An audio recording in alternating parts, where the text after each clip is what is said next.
అనాదిగా వస్తున్న ఆచారం, దశాబ్దాలుగా కొనసాగుతున్న సంప్రదాయం, ఆ ఊరికే అతిపెద్ద సంబరం.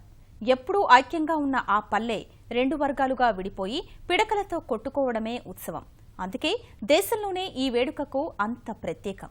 ఈ సమరాన్ని వీక్షించేందుకు భారీ సంఖ్యలో ప్రజలు రావడంతో పండుగ జరిగే ప్రాంతమంతా జనసందోహంతో నిండిపోయింది.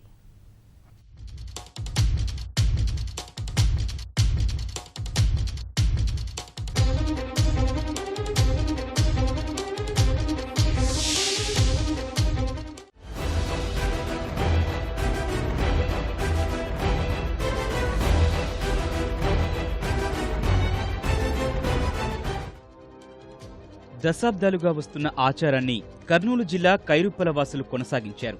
స్థానికంగా పేరుగాంచిన వీరభద్రస్వామి బ్రహ్మోత్సవాల్లో భాగంగా పిడకల సమరం జరిగింది.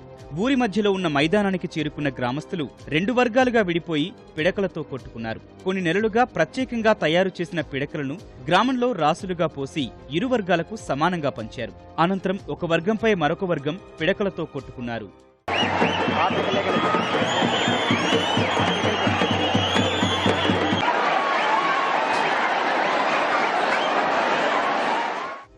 వీరభద్రస్వామి ఆలయంలో పూజలు చేసిన తర్వాత పిడకల యుద్ధానికి దిగారు. ఈ వింత ఆచారాన్ని చూసేందుకు రాష్ట్రంలోని వివిధ జిల్లాల నుంచే కాకుండా కర్ణాటక, మహారాష్ట్ర, తెలంగాణ నుంచి ప్రజలు హాజరయ్యారు. రోడ్డుపై, మిద్దెలపై ఎక్కడ చూసినా జనమే. ఈ సంబరాల సమరంలో 30 మందికి పైగా గాయపడ్డారు. వీటికి స్వామివారి విభూతి రాస్తే మానిపోతుందని భక్తుల విశ్వాసం.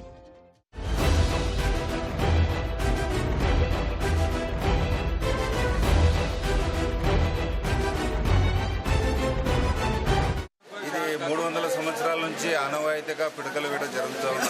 పిడకల వేటలో భక్తాదులు కర్ణాటక, తెలంగాణ, ఆంధ్ర నుంచి చాలా మంది భక్తాదులు వస్తున్నారు. పిడకల సమరం భద్రకాళి, వీరభద్ర స్వామి తరఫున ఇద్దరు తరఫున జరుగుతుంది. ముందు పిడకల వేట అనేది ఒక ఆనవాయితీగా జరుగుతూ ఉన్నది. సమరం జరుగుతూ ఉంది. ఒకప్పుడు దేవతలు రాక్షసులు ఘర్షణ జరిగింది. రాళ్లతో ఆడుకునే వాళ్ళు ఇప్పుడు మానవులు పెండ పిడకలు తయారు చేసుకుని పిడకలతో కొట్టుకుంటున్నారు. ఇప్పుడు కూడా పంటల్లో ఉన్నాయి. పిడకల సమరం వద్దంటూ పోలీసు శాఖ హెచ్చరించినా, నిర్వాహకులకు కౌన్సిలింగ్ ఇచ్చినా ఉత్సవాన్ని ఆపేది లేదని తేల్చి చెప్పారు. తరాలుగా వస్తున్న ఆచారాన్ని మానలేమని స్పష్టం చేయడంతో పోలీసులు ఏం చేయలేకపోయారు.